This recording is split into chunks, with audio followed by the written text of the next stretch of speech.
Good evening and welcome to the Rare Book Room. My name is Nick and I help direct the events here at the Strand. Thank you all for coming out, especially amidst all this COVID-19 stuff. On that note, for those of you watching at home, we are going to be foregoing our public signings for the time being, at least until the situation stabilizes. So that infers no personalizations. Unfortunately, all books will be pre-signed. Thank you for your patience while we deal with this situation. And also, on a brighter note, we are fixing to open a location on the Upper West Side. So look out for that in April. Yay! Okay, these folks have lots of accolades. Let me regale you with them. Tonight, it's my pleasure to welcome an incredible panel of authors and contributors to the book of, A Phoenix First Must Burn, 16 stories of Black girl magic, resistance, and hope. A Phoenix First Must Burn's editor, Patrice Caldwell, is the founder and fundraising chair of People of Color in Publishing, a grassroots organization dedicated to supporting, empowering, and uplifting racially and ethnically marginalized members of the book publishing industry. In 2018, she was named a Publishers Weekly Star Watch honoree and featured on the Writer's Digest podcast and Bustle's inaugural Lit List as one of 10 women changing the book world. Dani Lore is a queer Black writer/editor and New York local. They've had their short fiction published in FIYAH, Podcastle, Fireside, Nightlight, ethnics.com, and more. Their comic work includes Queen of Bad Dreams for Vault Comics, Quarter Killer for Comixology, and James Bond for Dynamite Comics, and Ironheart 2020. Danielle Clayton is the New York Times bestselling author of the Bells series and the co-author of the Tiny Pretty Things series and The Rumor Game. Her short stories have been featured in anthologies like The Radical Element, Unbroken, Meet Cute, Some People Are Destined to Meet, Black Enough, Stories of Being Young and Black in America, Foreshadow, and Vampires Never Get Old. Second side. Ashley Woodfolk is the author of The Beauty That Remains and When You Were Everything. She graduated from Rutgers University and currently lives in Brooklyn, New York with her cute husband, cuter dog, and cutest baby in the world. Zoraida Cordova is the award-winning author of the Brooklyn Brujas series and the Vicious Deep trilogy. Her short fiction has appeared in the New York Times best-selling anthology, Star Wars, From a Certain Point of View. And her upcoming projects include Vampires Never Get Old, a YA anthology coming fall of 2020, Star Wars, A Crash of Fate, and Incendiary. Though best-selling author Danielle Page was originally slated to join the discussion tonight, unfortunately she couldn't make it, but I wanted to mention her nonetheless. She is sorely missed. Without further ado, please join me in welcoming A Phoenix First Must Burn and its amazing authors to the Strand.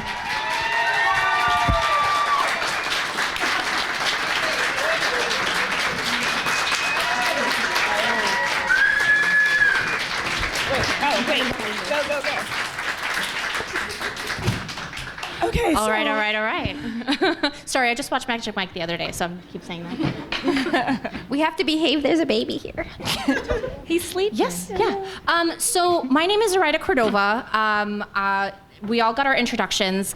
Patrice unfortunately has allergies, right? And so she cannot speak right now. She's trying to preserve her voice because she has another week-long events that are coming up.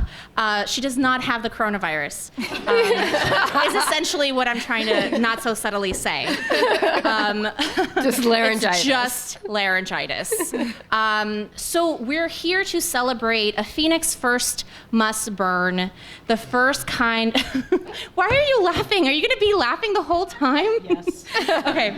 A Phoenix First Must Burn, an anthology that is the first of its kind, and I'm so honored that you chose me as your moderator because you probably knew that I was going to act up along with Danielle. Yes. Uh-oh.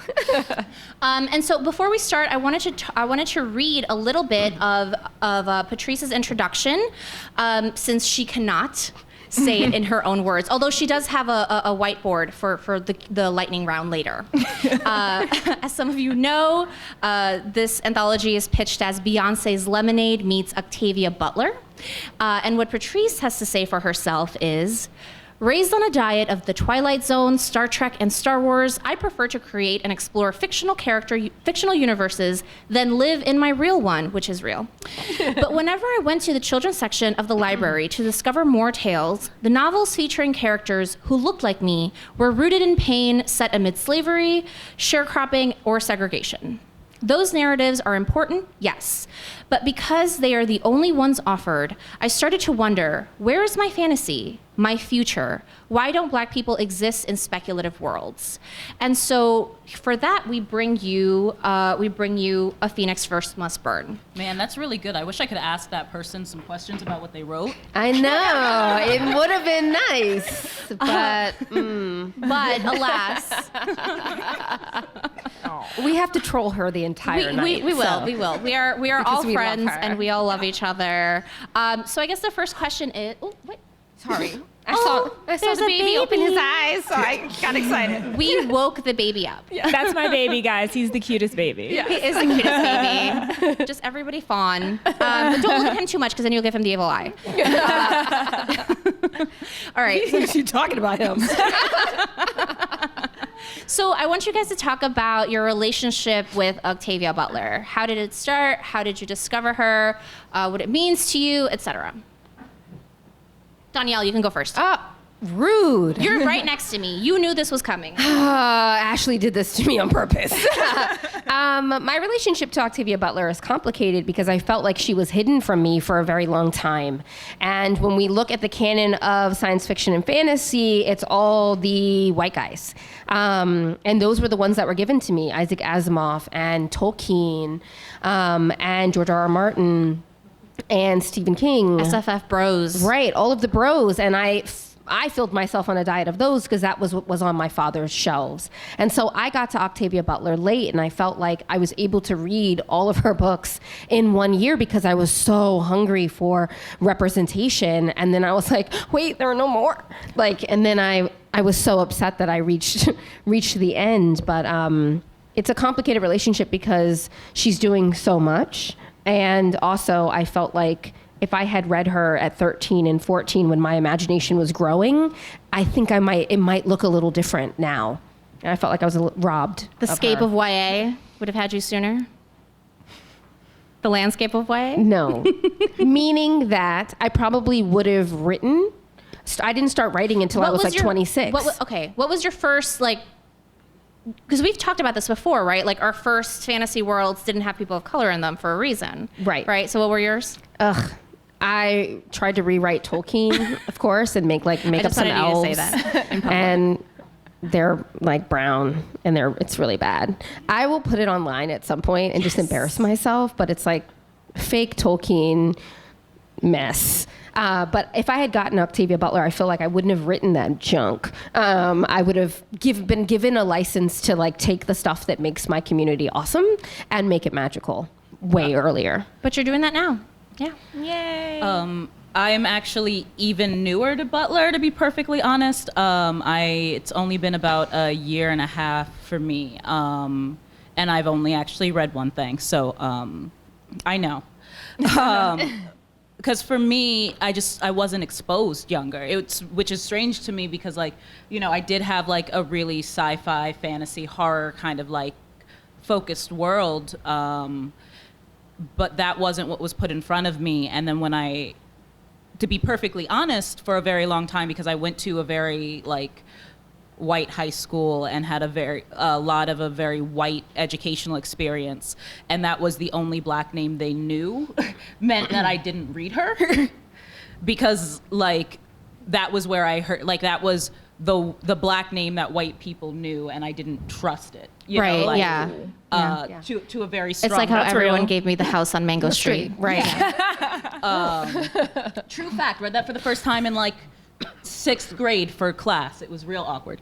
But so for me, it's very much I did not know what to expect when I first opened those first couple of pages, and I opened those first pages and I was like, oh, this doesn't look like what I thought it was going to be. And like, I wish that I would have had it. Cause like, you know, I was writing when I was younger. I was like literally writing stories before I could physically write, just like making them up out loud. But like my first worlds were, you know, again, very white. And I was also very wrong because they were very full of vampires. But it was all, you know, like these white vampires and all of that. And like, it's very funny. I didn't even get like black characters. Like they were the last people that I introduced into my world. Yeah. You know, it was like I had white characters and then I had like Asian and Hispanic characters. I always had Greek characters because I was like, oh, so exotic. You know, and as I grew up, my characters grew darker. Yeah.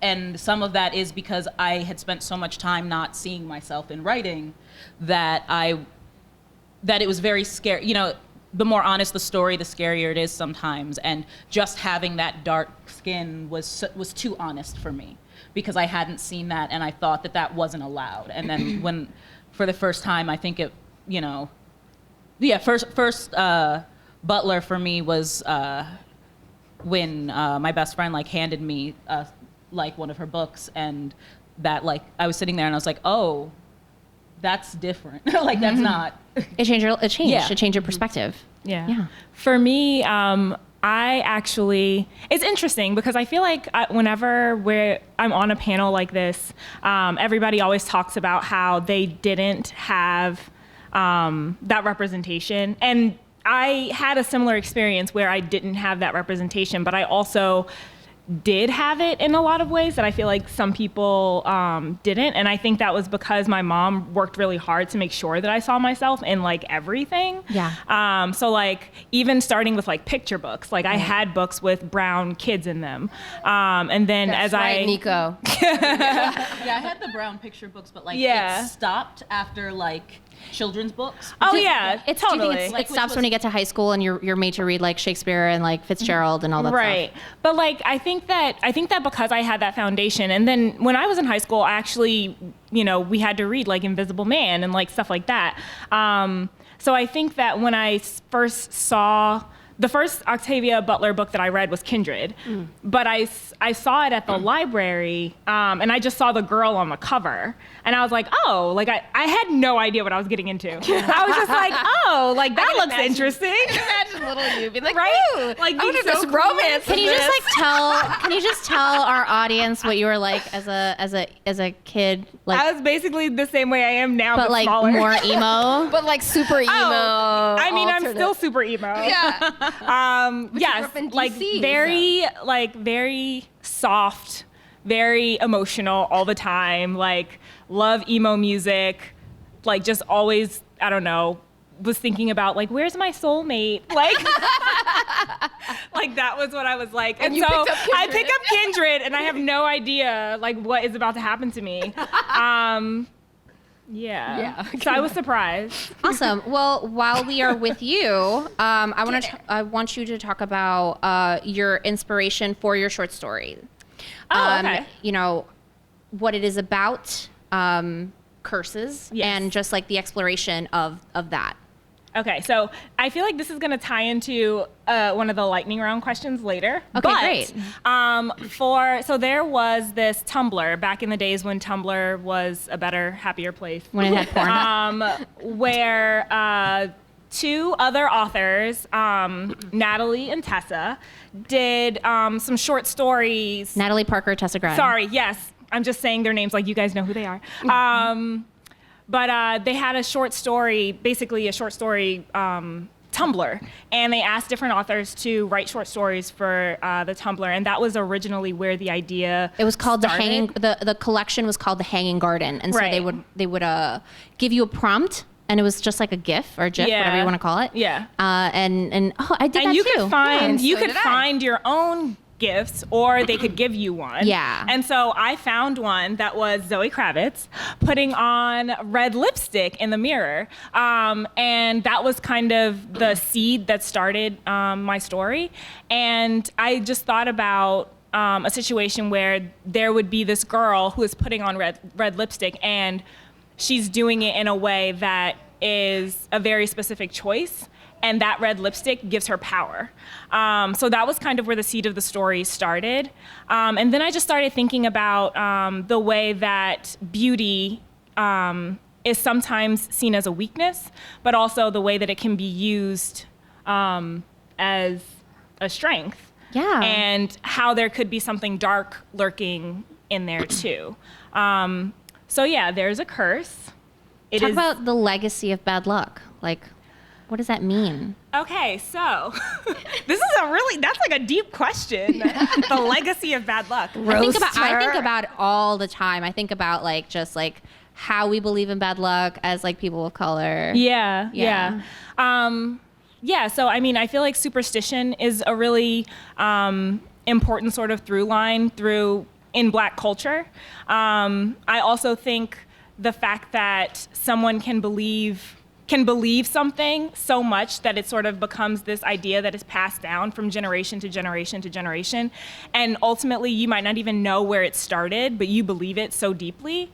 And then also sort of the legacy of daughters and children and Black women, and how that those stories of bad luck or those curses are passed through the female, I guess the matriarchy. So yeah, that's kind of where all of that stuff came from. Okay. And without spoiling anything, there is a curse in my story that is related to beauty, and how the women in this family use their beauty. So. And Nico agrees. Awesome. So because Patrice cannot talk We're going to talk for her. about her vampire story, if anybody on Twitter, YA Twitter, book Twitter mentions vampires, people tag Patrice in. They're like, oh, vampires. Lestat, oh, it's like. Tag her in. Yep. Let's just talk. And, just now you are like our beautiful Bella Swan. Black Bella. Black Bella. Like, you like literally just stumbled and no, I'm just kidding. But she's not kidding. She's not That actually kidding. happened. Into my arms. Does that make you Edward? I am. I'm more of a Jacob, I think. Right. So yes, Team Jacob. So we're gonna talk about vampires for her. Yes. Right. So Let's do it. Somebody, Dani. But Danny's a vampire hater. What do you like about it? I don't so much hate Let's talk. vampires as She does have underwear. Look. listen. All right, they just get enough play. Right. Like, But do they, though? Maybe we could say that When you're white someone who European loves- vampires get a lot of play. Exactly. But what I about the others? I'm just saying compared to werewolves, they get enough play. Werewolves, literally, like, were-creatures have an entire subgenre in paranormal romance in adult, like where Were-bears? chipmunks, where like just where polar bears. I saw a weird Like- one about like a weird werebee with like a A never mind, bee? there's babies here. It was real weird. He's not old enough to It understand was that a yet. dark place that I discovered on the internet. Okay. Don't go there. But, like- I think I hate it. I think I But I hate think it. like doing something with vampires, like Black vampires, is very specific. And Danielle has a short story coming up later in the year. Shameless plug for Yes. another anthology. called Vampires Never Get Old, and it has Black vampires, but like really thinking about I mean, I'll read vampirism. Okay, vampirism. I want to send it to you. Vampirism. What vampirism would look like in the Black community, and the fact that I think that vampires would be subjected to the same sort of racial BS that white mortals are. So what happens when we segregate? What happens to vampirism? I love that because for me, one of the things, and I have this pain and werewolf stuff too, is that simply that there's so much you can do with these characters in addition to romance. And I love romance deeply, but there's so much more you can do with the metaphor beyond that. Right. And so for me, yes, I love paranormal romance, but it's so nice when that werewolf, when that vampire means something else, which Right. is one of even though there's so much romance in Patrice's story, one of the things that I really liked when reading it, is that story is less about the romance and more about this teen girl finding a way out. Right. And it's about this super stressful, super familiar world that's like quietly stressful. Yeah. And the vampire is not just a metaphor about sex. It's a metaphor about, like It's also like vampire. I also just want them to, this is kissing. I want that very deeply. But like there's the core of the story is still about the mortal human girl and where her head is at and that escape. Right. What I love, it's also what I love in Patrice's story is like it's about isolation, right? And so like vampires and werewolves have always been about being in the margins and being in the fringes. But what is that like? That looks a different way when like the metaphor for isolation and xenophobia is a white person, right? A white werewolf, a white vampire. And so like Dracula itself, right? Like you're writing in a time of xenophobia for Bram Stoker. So I just love your takes on it. Yeah, and I will always be team vampire over werewolf. I'm not trying to be all that furry, you know what I'm saying? It's a little hot.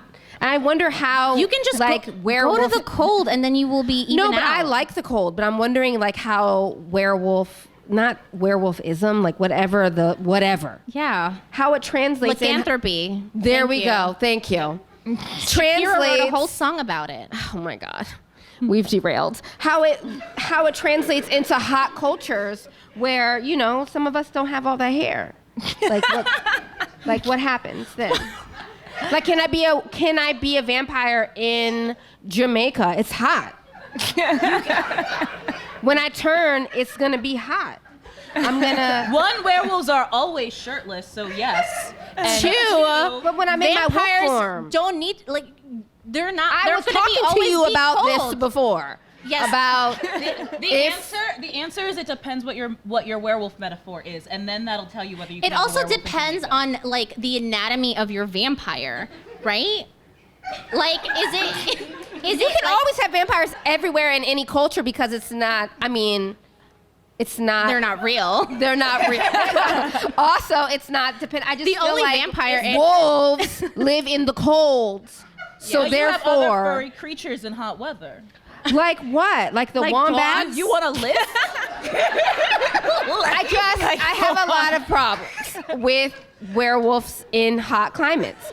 Danny, So we can this is talk what about writers this think because. about all the time. No, I really am. I really was thinking about this like 3 weeks ago. But I think the point that she's making is that if brown people tend to be in warm places. So if there's a brown creature, wolf, Would they be too warm? Would be too hot. Would they I molt think that all there's. of that I fur think like off? the adaptation would have made them regulate their body temperatures, right? Like having extra layers of fat or something like that. Or very thin fur. Yes, or Okay. very thin fur. Also, it depends on your metaphor because whatever your no, but Thank you. No, thank you for taking us back to real stuff. This is like really important to me that the shape of your werewolf should reflect your metaphor, what it's about. So if you have a humanoid werewolf, you're saying something versus having the Twilight full just big wolf, Right. versus the having one that's like half man, half, and all of that goes back to what are you trying to say with your werewolf? Yeah. If I'm making a story about community, Yeah, Exactly. I if I'm think we making have a story team about werewolf. community, I'm going to make a different werewolf mythology. One that is probably less physically painful during transformation, might have more control, might be less tied to the moon, is probably going to have a Pax situation, right? But if I'm telling a story on the flip side, I like using werewolves as a metaphor for anxiety. Right. I'm probably not going to have Pax. I'm probably going to have a transformation that is more painful, that is more terrifying. Right? And isolating.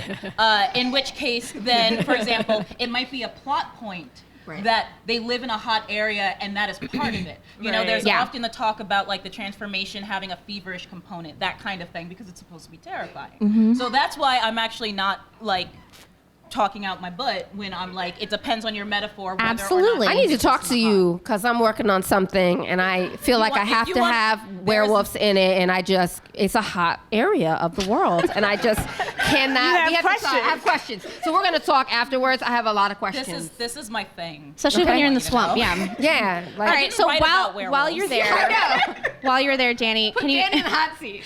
Danny's gonna be on the hot seat. Can you talk about hair, like the magic of the making the hair ritual and hair in your story. Like first Start by pitch saying your, the first title pitch of your your story story and the because title of your story. So my story's called Tenderheaded.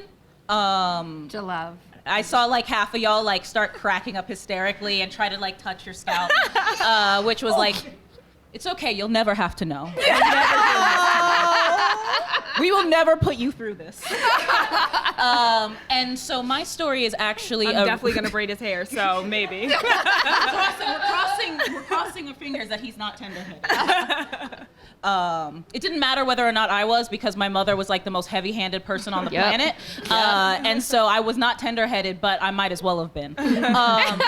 So it is actually a story that's a retelling of the Greek arachne myth and the story of how we got the spider.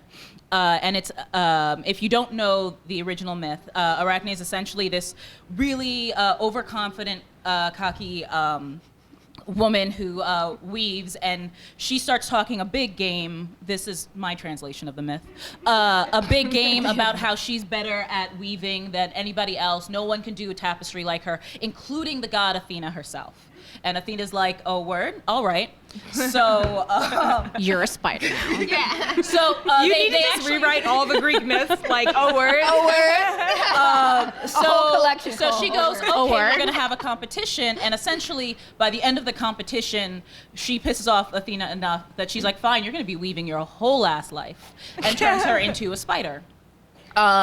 So my story is about a young, a teenage girl, Aquila, who has been kind of doing a lot of hair braiding for cheap in her neighborhood to kind of make quick money on the turnaround. That's like, it's quick, she'll get it done, but like she doesn't care how tender-headed you are. She's gonna be as rough as she needs to be. She's gonna get it quick so you can kind of like move out of her chair. But a local auntie has been stealing back the clients that Aquila has stolen from her. And so Aquila's like, she's not that great, whatever. So she's gentle or whatever. So she goes and basically do my hair to try to see what's so different and what's so nice about her, while tying that into like a romance with a relative of Auntie's name, non-binary character named Jaylene. But like, during the hair braiding, she starts having flashbacks to moments in her life that kind of explain why she has such an attitude and how she relates to people in her world. The inspiration was kind of, I had wanted to do a hair braiding story for a really long time, because just how important that is to us. You know, like how many moments of our lives or big moments start out not when you get to the event, but when you're getting your hair done.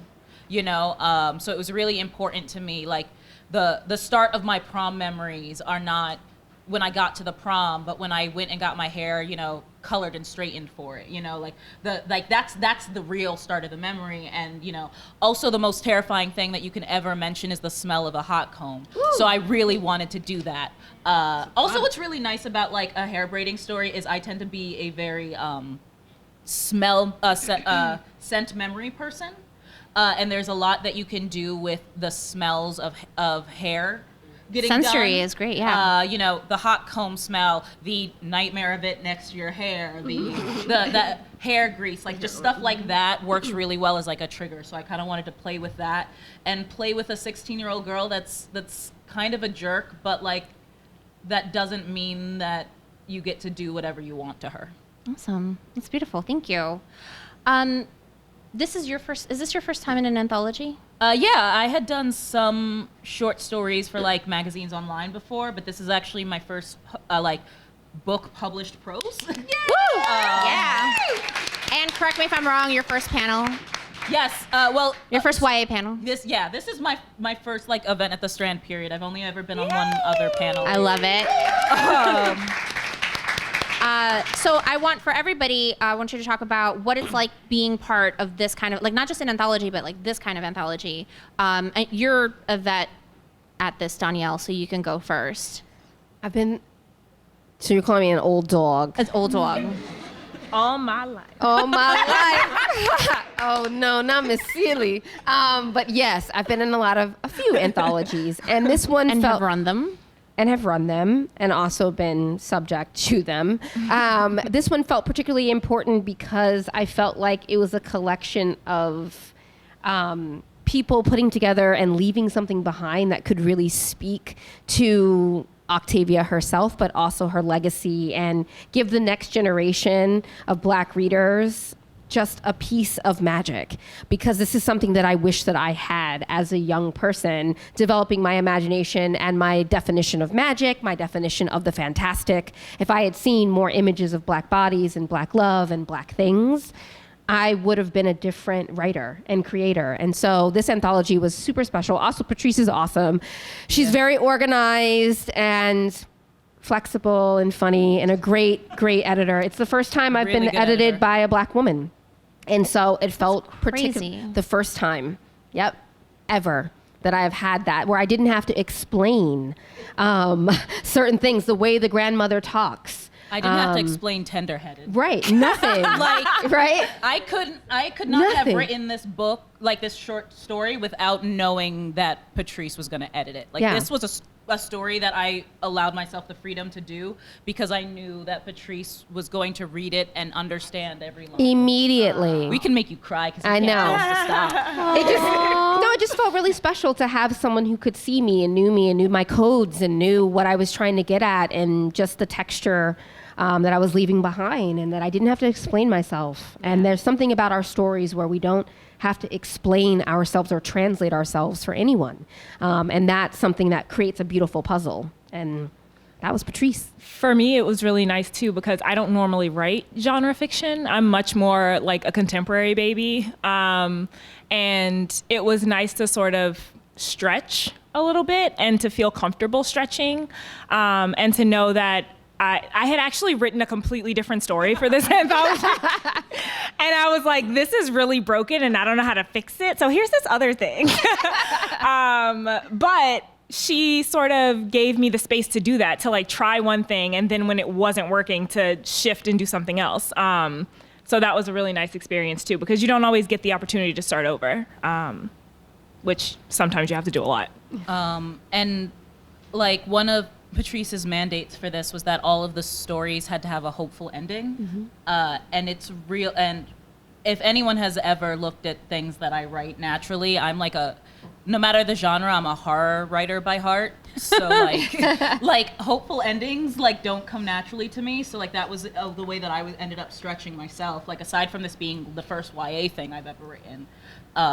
So it was really nice to be surrounded by stories that end well for us, and to be talking to an editor about a collection of Black stories that wanted us to smile at the end of them. Yeah. You And know? they're also different. Yes. They're all so She collected different. us in there's- such an interesting way. Yeah, there's something for everyone in here. Like if you want, I don't know, something that's more entertaining, I feel, like Danielle's story. Danielle isn't here. But The her actress. Yes, her story is really, really cool and like fast paced, and like it feels very contemporary until it doesn't. Right. Yeah, I don't There's know. sci-fi. There's like sci-fi. historical. There's dragons. There's dragons. Yeah, Yeah. there's something for everyone. Yeah. And also, it's really nice when you get like a copy edit back, and she stets things. Like they'll be like, "What is this very Black thing?" Stet. And I don't even have to touch it. Patrice has already come in and been like, "Oh, stet. Nope. Nope." Just for people who don't know, stet means leave this alone. Right, exactly. Don't She touch just- it. And it's like don't do that. it's a wonderful thing. Like, nope, that's AAVE. Nope. It's actually funny because copy editing is a very interesting experience when you're It feels like a an Black attack. person. It feels like an attack. And like, you know that they Yeah. have to do it, but also like, come on. Right. There was, oh my gosh, so when I have another book that actually came out today too. Yes. Talk about it. But it's called When You Were Everything, and it's a friendship breakup story. But there was a part in that story during the copy editing process. where the girl mouths off to her mother and her mom pops her on the mouth. Yeah. And the copy editor wrote, her mother slapped her in the face? Yes. And I was like, oh, honey.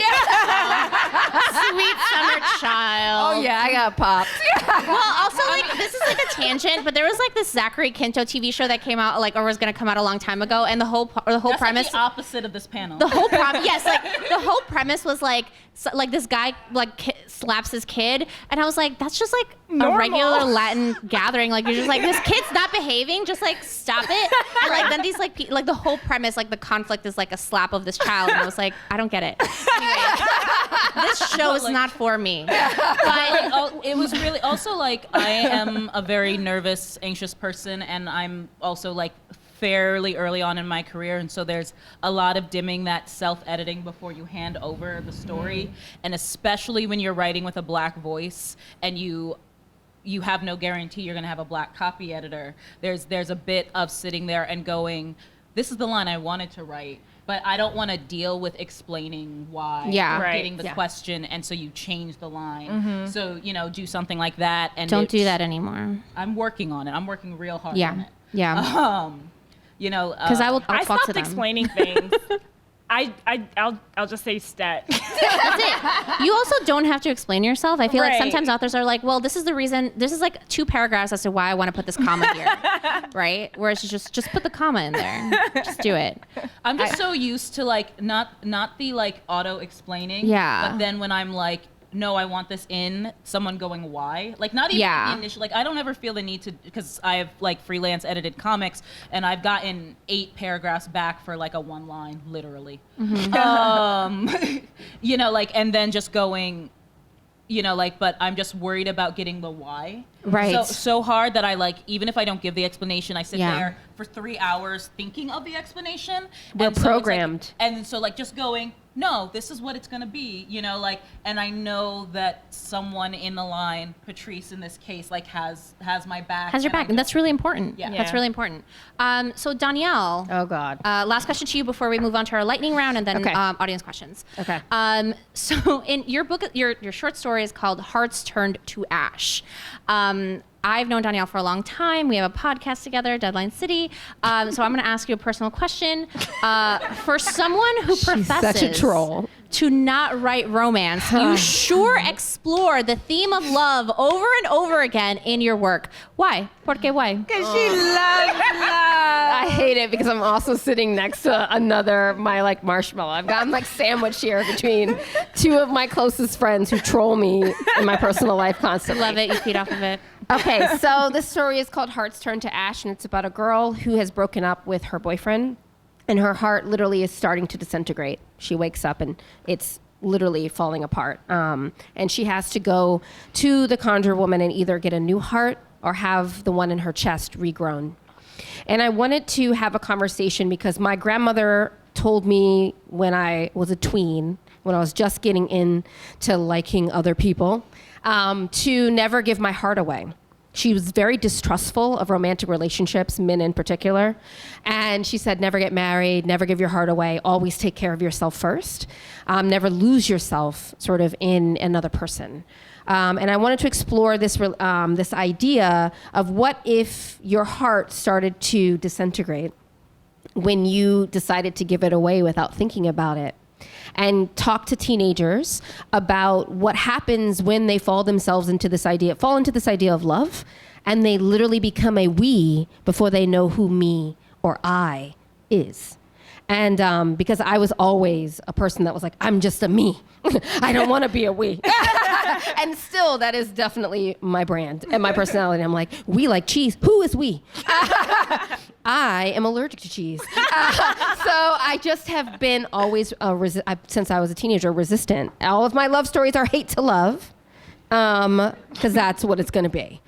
And I really like writing about love because I find it confounding and baffling. And ever since I was a teenager, I was like, how do people create contracts with each other to where they touch each other, fall in love, and all of it in each other's business? Contracts? What is this, 50 Shades of Grey?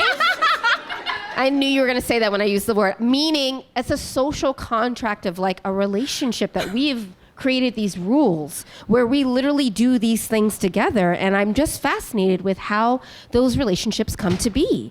And I'm fascinated because I was a kid and a person that is scared and hesitant, and I don't jump. And I don't know how to effectively create those easily. And I just wonder how people are so easily like, oh, I'm in love. What? I fall in love 17 times a day. Right. And so like I love having her because she's like, why not? And I'm like, why?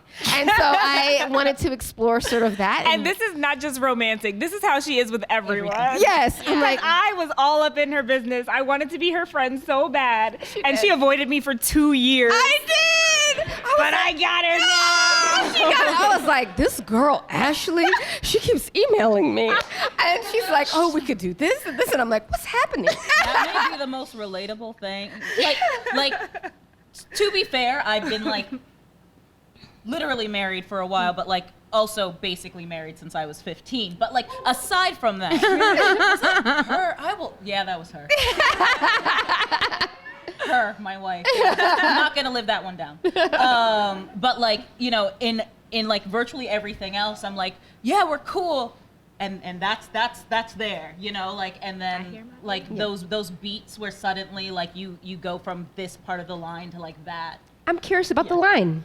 And I think other teenagers who struggle and don't understand would like to have space to explore what does it mean to fall in love and how do you keep yourself, even though you're told and programmed to believe that you're supposed to be a unit and you're supposed to become all the vows are like, oh, I was only half a person until I met you and now I'm a whole. I'm like, no, I'm a whole tree.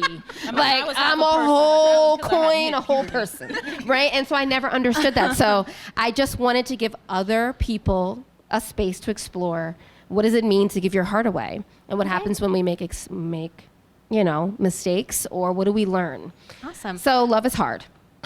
Back at the right time, we're going to start our lightning round. And Patrice is going to participate. Patrice is going to participate. I brought her a whiteboard that I borrowed from another event that I was at and never gave it back. Yeah, borrowed. She let me keep it, okay?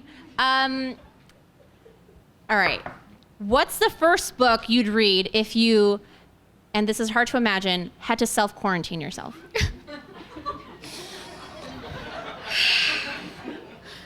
Jesus. Patrice, you're supposed to be using your board. If we're talking, see, I'm split on two answers, so I'm just gonna do that. Yeah. The classic Never-Ending Story. It's my favorite book from childhood, and I've read it a bajillion That dog times. is scary. What's his name? Does he live in hot weather? What? He's a flying dog. What's his name? Oh, wait, no. The dragon? The dragon. The love thing. dragon. That's Falcor. He's terrifying. There's His actually a werewolf in animatronic that eyes are terrifying. Which I had forgotten until I was an adult and reread it and then realized that that's where it started for me. The most terrifying scene in that book. Werewolves? No, just kidding. Yeah. And then currently, I got an advanced copy of City We Became, and it may be one of the best books I've read in my entire life. So I would just very easily, like, I wouldn't even notice I was like quarantined. I would have just been sitting there reading it, honestly. Okay. Patrice, you got something? Yep. What is it? The Vampire Academy, of course. Awesome. Oh, self-quarantine. It's only because it's so obvious. It's a lightning round, Danielle. Let's go. Oh, man. I like how she just went to you, even though I didn't answer yet either. Ashley didn't answer either. Ashley can take some time. I get kicked, but she gets to take time. I actually want to reread Anne Rice's Witch series. Oh, yeah. So I would... Just for the orgies? No. Just I forgot about those. Yeah, whatever. I was just in New Orleans, so I would be reading, going back to Anne Rice, seeing what she was up to. I remember reading her when I was in like 8th and 9th grade. My dad, she was one of my dad's favorite authors, weirdly. So, for one of my like 16th or 17th birthdays, my friends accidentally purchased, because they knew I was an Anne Rice fan, so they purchased me some Anne Rice for my birthday, but it was the Sleeping Beauty series, and they didn't, and I just stared at them, and I was just like, I looked at them, it was like two guys, and I was like, you brought to my family birthday party, where my mother's right over there, her erotic retelling of the Sleeping Beauty fairy tales, and they went, what? I was like, you didn't know that you just bought me like fairy tale porn? Yeah. And they were like, what? And so they spent the rest of the time sitting there like, Reading oh it? my God, I can't. Amazing. Ashley? Oh God, I don't know. Just You had all this time. I know. I had so much time. What would you read to Nico? Because you guys would be quarantined together. Forever. That was really aggressive. What would I read? I'm really obsessed with Where the Wild Things Are. Awesome. But I feel like Odd One Out by Nick Stone is like a happy book that I reread over and over again. So Okay, cool. Vampire or werewolf? Vampire. Vampire. You're all wrong. Werewolves. Okay, Patrice, I don't have to ask. Vampires. We have 2 rounds of Kiss, Marry, Kill. Okay? Oscar Isaac, Zoe Kravitz, Zazie Beetz. I'm gonna marry Zazie and kill Oscar. Because Zoe, I gotta kiss her. Yeah. So Well, I gotta marry Zoe, you can marry. I'm marrying Zazie, so it's good. and I'll kiss Zazie, and I gotta kill Oscar. yeah. Bro! Sorry, You guys. managed to pick like one of the only dudes that would make the married for me. Aww. What Wait, did I didn't Patrice say? say. Wait. Kill Zoe, Kill Zoe? marry Zazie. Kill Two Oscar. kills. You have 2 kills. She's killing 2 people! You don't get to kill 2 people, Patrice. Killing 2 people. Danny? So, marry Oscar. You would pick Oscar. He's one of over. he's one of the only dudes on my list. Ooh, Literally. Danny. We can be friends. Who's gonna last on the second We list can be because friends. someone managed to pick the only 2 dudes. Marry Oscar, kiss Zoe, kill Zazie. But that's only because I have to pick one, and I don't like picking either of them, and that makes me sad. Right. Okay. So Oscar will hold me in Next. my tears. Jason Momoa, Idris Elba, and Adam Driver. Adam Driver, kill him. He gotta go immediately. He's done. Dead. Pack it up.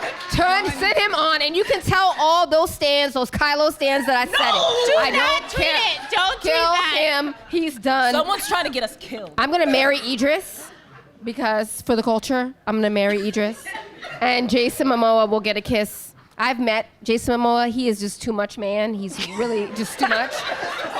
He walked I'll in front take of the me man and I that like smelled remains. his pheromones, and it was just way too much. I couldn't live with that every day. So we'll just kiss, and I'll send him on his way. Yeah. What you got, Ashley? What's up? Same. Literally same. I'm about to marry Jason and kiss Idris. But we're killing Adam. Who? Good. Yes. Patrice, what's on your board? Discuss. right. What's on your board? What's on your board? Can we answer Jason and Idris kiss? Oh, yeah. Absolutely. Okay, that's my answer. Absolutely. All right. She's almost done. Jason Momoa interrupted my panel at Yalk in the UK. Just All right, so walked that in. says kiss Jason, kill Adam, and Marry marry Idris. Idris. Well Okay. done. thing. Well done. Yes. Oh my God, guys. All right. The black women are loyal. See how we do you? See how we do these men? Yeah. Mad All right. What's your favorite song from Lemonade? Pray Beyonce's you catch me. Sorry. Hold up. It's Hearst Formation. Daddy lessons. I was gonna say Daddy Issues, but mine is Daddy Lessons. Love them daddies. Always says that. And finally, what is your favorite? What is your favorite Octavia book? Wild Seed? It's a hard one. Or Kindred? Kindred. Kindred's the one I started. Patrice, I don't see you Do you want writing. to answer that after the Q&A? I feel like she's probably read the most. Yes. Fledgling. Fledgling. Yeah, if she would have got dragged as a vampire lover. A vampire would come in here and drag her away. Just She would, I mean, that's she would pretty enjoy good it. strategy. She would enjoy Thank that. you so much for listening to us. We're going to open it up to a Q&A. And a question. And make sure that it is a question. Keep it Twitter size. Original Twitter, not now Twitter. We love your comments, but save those for later. So make sure it's a question with a question mark at the end. Hi. Hi, Patrice. Nice to see you. If you guys had to pick one of the other stories that are not yours in the collection, which would be your favorite? Whoa. Alternately, which one would be one that like a teenage version of you would have needed to see? Patrice's? And I'm pointing to Danielle. I mean, I was literally pointing to Patrice because that story like would have made my life like as a kid. Like it just a lot of the particular like dealing with the parental issues plus the like school stuff, and then like having that secret quiet friend, like that was what I needed to read. And that bedroom, I just saw it so hard. Yeah, that's like, true. that bedroom was like the most well-described, most relatable bedroom. I think for me, Danielle's would have been very appealing to a younger me because, like I said, I was very obsessed with like this idea of finding a soulmate, and the fact that this girl sort of had found her soulmate from a very young age. It wasn't necessarily all up to her, which you'll understand when you read it, but the idea that person could exist and then be gone, and then you still have to figure out sort of where you exist and how you exist in the world. Okay. I think that would have appealed to me. You're so nice. There are so many of them that I really, really loved. I loved Gilded by Elizabeth Acevedo, which just is a tale of like revolution, and she really brought sort of slavery and like how it worked in the Black Latinx places. I didn't know about that as a teen. You're raised to believe that it only happened here, to us. And I didn't realize that there are so many other people that share this legacy. And Acevedo is Acevedo. Right. And she just killed it. And really, the language is beautiful. It's so powerful. And I think that it would have opened my eyes when I was a teenager to that. Great. Next. Hello. Hi. How do you all recommend like connecting and finding a community of like other writers of color, and how important do you feel that is to your work? It's 2 questions. Okay, so how do you feel? Yeah. How do you create community, essentially? Right. I think, and why is it why it's important? Yeah. Specifically for POC. It happened all online. When you join these debut groups and you come out with your book, you start counting, and you're like, oh, 1, 2.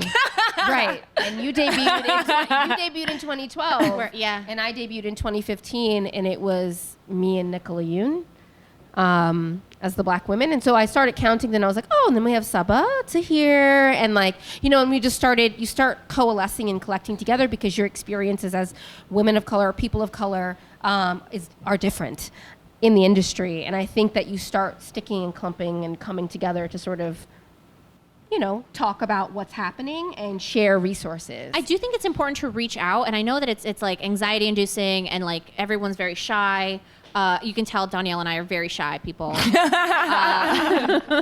Ashley did to me. I emailed chased her her 17 times. She did, because she was like, I want community, and I want to be your friend, and I want to talk to you, and my book hasn't come out, and blah, blah, blah. Like, she chased me. But I think it's important to let people know that you're there, because sometimes I'll see like Latinx authors, and I'm like, I didn't even know you existed. Why has nobody sent me your book? They're like, I don't want to be a bother. And I'm like, you're not a bother. Please be a bother so that we know that you're here, so we can welcome you to the table and be like, hey, what's up? And I mean, to answer the other half of the question, like, it is incredibly important. It is so important. I feel like I wouldn't have written the books that I wrote without having those people there. And I wouldn't have sort of had the guts to write the things that I'm planning to write in the future without feeling like I had a safe space to land if something went awry, So I'm going to assume for my version of the answer that I'm going to assume that you don't necessarily have something publish yet because that was kind of my experience when I found community. Now I exist in this weird place where I kind of have two writing communities, because I write comics as well, and I'm fortunate that my best friend and co-writer is Latinx, but in prose I found myself very kind of like lost, kind of like swimming, and then when I was very fortunate, and I see someone rocking the shirt I almost wore tonight over there, that I was on Twitter one day, and this magazine was forming, FIYAH. And if you don't know FIYAH magazine, it is a magazine that only does black speculative fiction. Black writers only. I am now part of the editorial team, but we come out like 4 times a year. And it was literally written, put together, it was like Troy Wiggins and Justina Ireland starting with this concept that like literally for short story magazines, 1% of published stories were by black writers, and it didn't make sense. Yeah. There was just no there was no way that math makes any sense. And so it was the point was to get people through the door, but they also work really hard to cultivate a community outside of just publishing the magazine. And I got really fortunate to meet them at a time where I was really scared to like write. The first story I ever sold to a magazine was to FIYAH, and it's probably still the blackest story I've ever written. And so I was the person who literally DM'd one of them in a moment of, I'm really scared that like maybe they'll freak out, and I don't have any table of contents with my name on it yet, but reaching out and being like, hey, I want to be part of this community. So like you don't have to think that you have to wait until you have writing to prove. You don't have to prove that you're a black writer. Yeah, I was gonna say, writers. Like, you will never have to prove it. They are there because we all love writing and because we want to support each other. The first time I reached out to Danielle, I hadn't written anything yet. I emailed her because I heard about Cake Literary, her packaging company, and I was like, can I be your intern? And then, I was like, I'll help you with social media. I'll I work in at the time. She was trying to romance me. Yeah, at the time I was working in marketing and publishing, so I was like, I have a little bit of a background. Like, I just really like what you guys are doing, and I want to be involved. And I ended up having like a phone call with her then partner, and like, I don't know, it sort of became this thing where I reached out to them. I came to their first like launch party. I stalked her. But what's great is that we're here and we're waiting for you. And that we need you. So we need more people to clown. Our jokes get really stale after a while. So we need more people to make fun of. So And I think that just shout. Let us know when you're ready. Come hang. Yeah. Maya? Hi. It's too tall. Hi. Yeah, that's fine. I was just wondering if you could shout out a book that's coming out in 2020 or maybe just released that you think you recommend everyone should read. There's this book called When You Were Everything that came out today. It's about a friendship breakup, and everybody knows in high school when you break up with that best friend, the drama and sort of like that identity shift that happens when you lose that person that you have all of the jokes with, you spend all of your time with. It's real good. And it came out today, and it's by a person who's sitting next to me. You should get it. Grown by Tiffany Jackson yes. is coming out later this year. Do you want to pitch it? Yeah, just pitch it. Okay, it's about a young girl who sort of wants to be this R&B starlet, and she sort of is adopted by a older male singer who is going to help her. I.e. R. Kelly. Yes. And things get dark. Tiffany Jackson takes real life cases and she dramatizes them for teens so she can talk about the issues in the case. And In the best If you nuanced think way. you know what YA is, but you haven't read a Tiffany Jackson book, like pick one up. Read it. Yep. Monday's Not Coming is the most haunting book I've ever read. Like it is a different level of like, this is what we can do. and she went there. Yeah. She always goes there. She does. Always. But like I finished her book at 3:00 in the morning and I sent her probably 50 text messages over and over again because I was so stressed. And she was like, if you don't go to bed, like she woke up, she was like, oh my God. Okay, I'm sure a lot of people are already planning to read this, and I already mentioned it once, but N.K. Jemisin's City We Became is probably going to be one of my favorite books of all time by the time I finish it. If you have not heard of it, it is a world in which cities essentially, if they've been around enough and are culturally imbued enough, I guess, become sentient and they have avatars. But when the New York avatar awakens and is supposed to do battle with this ancient evil, it becomes a little more complicated than that because the way that New York is structured, there are now 6. One is New York, and then 5 for each of the boroughs. And I have never felt so utterly seen by every single avatar. Like you hit one, and before you finish, like if you know New York, before you finish the first sentence of description that mentions it, you're like, I know what borough that is. And it's not like it's making fun of them at all. Yeah. Like it's literally, it's just so much knowledge and detail about the feeling of New York and the way that we interpret ourselves in relation to each other with the boroughs, that I just sit there and like want to take notes for like stuff I want to do with my work. Awesome. Did you write one down? Okay. Mine would be Cemetery Boys by Aiden Thomas, which is so about a trans boy who's a brujo, and he is trying to prove his gender to his family, and he summons the help of a ghost, and we all know how that works. So he accidentally summons the ghost of a very, very handsome boy who used to go to his school, and so they team up and shenanigans happen. I want to read that so bad. Yeah. My name is Keith Gamble. I'm a music and art editor for the Harlem Times.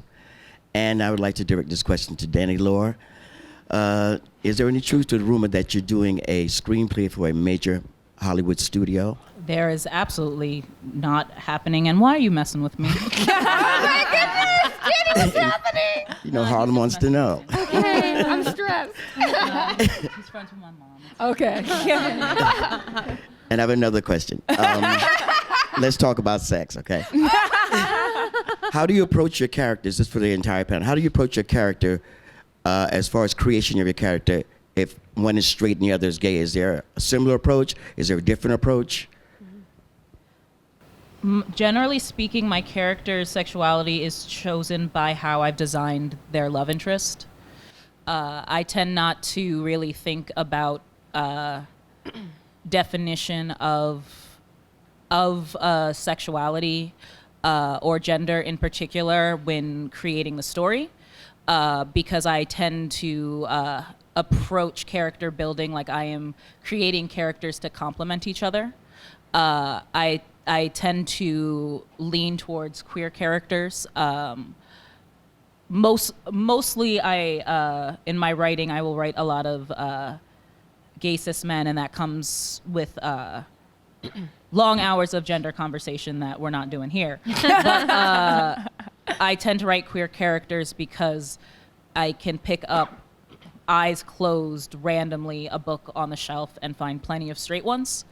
So I will tend to write queer characters, but it's not like, I tend not to know whether they're gay or bi or like this is just, or like asexual, or whether this is just a strange confluence of events that are just these two belong together until I've worked out the whole story.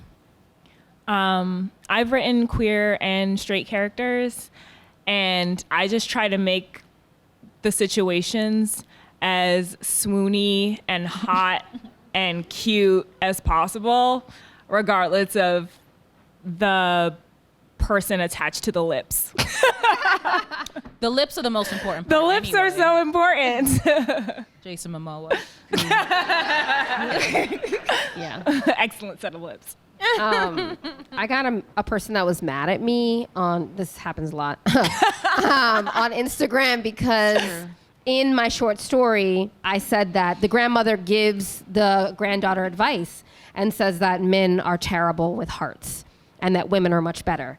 And he was saying that I'm like admonishing straight men or whatever and basically calling them trash. Of all the things you say, like, In that that's just such story. a waste of time. In that story, he had the bone to pick with me because I said the grandmother says, you know, she says never give your heart away, and she was like to men, to boys, and she was like, what about the girls? Granddaughter says, what about girls? And she's like, women are much better with hearts, and so you know that women are more safe. And so he had a bone to pick with me about this. So I just always love to present queer love and those relationships as the best relationships, just because, like you said, we have plenty of the other. Right. And I think we can do more until we overly saturate the market with those stories. We can make sure that our worlds have them and that they are presented in a loving way, even if straight men get mad and come in your DMs about it. It's fine. I blocked him. So this The Danielle Clayton memoir. Blocked. And reported. And reported. Tenderheaded is actually also important for me because it's the first time the love interest is non-binary in it, Jalen, and it was the first time that I allowed myself in prose to write an important character that was non-binary. And for me, part of that was a challenge as a non-binary person. And being scared of how to do that, like structurally. But also I wanted to do it on a description level because I wanted to see the kinds of description. I think the only time I describe Jalen physically is just that they have great hips, because that doesn't tell you what they look like. Mm-hmm. And I wanted to tell a story in which they were a complete character, but you didn't sit there, read it, and assume designated male or female at birth. Right. Hello, everyone. Hi. You are getting roasted tonight. If I look like roasted anyone every in the moment of house, my I'm life. Danielle's mom. Hi, Mom. Thanks. Just want to let you ladies know this black girl magic up here is a beautiful thing, and we definitely need more of it. But my question is, Thank God you have a question. if you took, get over it.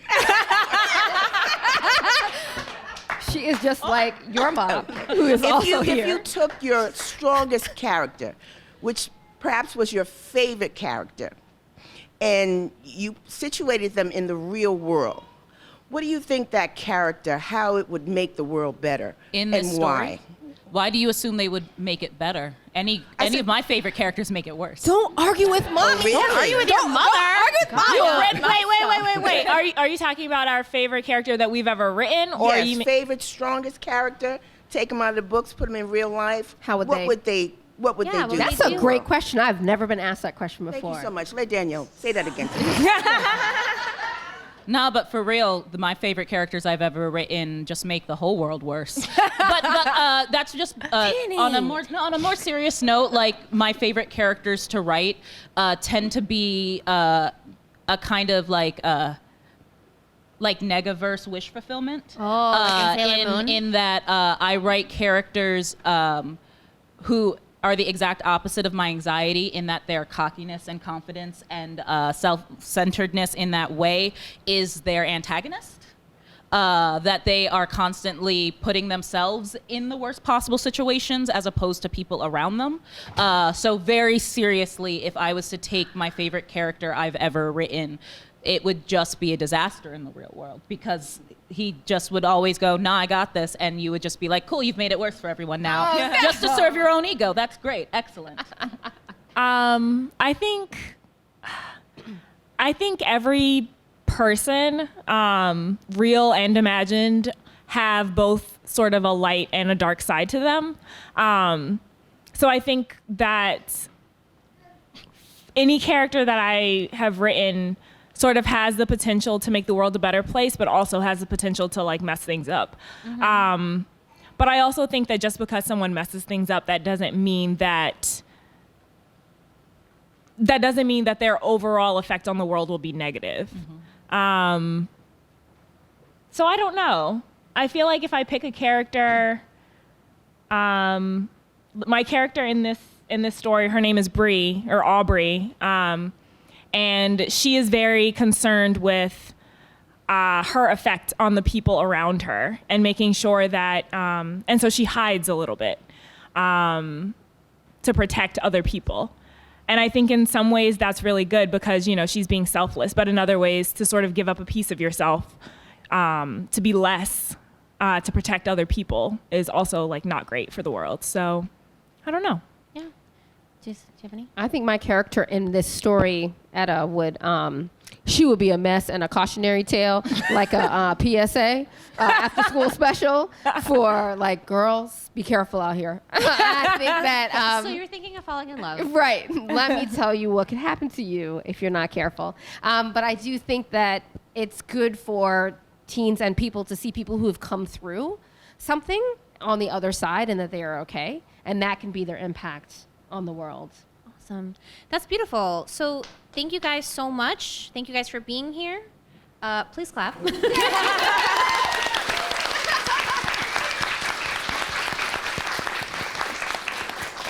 Nick is going to give us closing instructions. Closing remarks. Thank you all once again for doing this. One more round of applause for all our authors. Pleasure to have you here. Okay, so as you all might know, now the event is over. So normally there'd be a signing up where we're trying